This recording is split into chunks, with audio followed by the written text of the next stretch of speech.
How to set up a Skool community. So if you want to set up a Skool community for yourself, you came to the right video, because in this video I'm going to be walking you through the steps in which you can easily have a fully developed Skool community. So to start things off, to set things up, what you're going to do is, first of all, you're going to invite a few people into your community. So for that, you're going to come to settings. And once you come to settings, what you're going to do from there is you're going to go into the tab where it allows you to invite people. Okay, so what you're going to do before that is you're going to make sure that you have a standard public account, because most Skool communities or most Skool accounts, they will not be standard or public. So once you've done that, you can go ahead and click on this section where it says invite 3 people. Now you can invite people by email, okay, or you can import them from different platforms that you have through a CSV file or different integrations, or the most standard way would be to copy this link and share it around with people so they can join you. So that's the first step,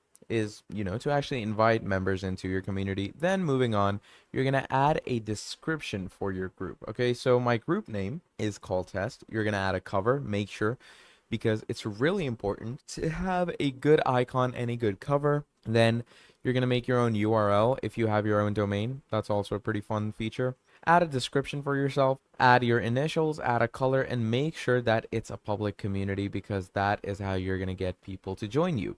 Then once you're done with all of that, finally, you're going to go ahead and write your first post. And you're going to make sure that this post is fully developed with actual desire of teaching, okay? Because that's what Skool communities are all about. And the more quality you have in your posts, the more likely you are to set up a well-developed Skool community, and you're going to grow pretty quickly from there. So that's pretty much about it. That is how you're going to set up a Skool community. Thank you for watching all the way till the end, and I'll see all of you next time.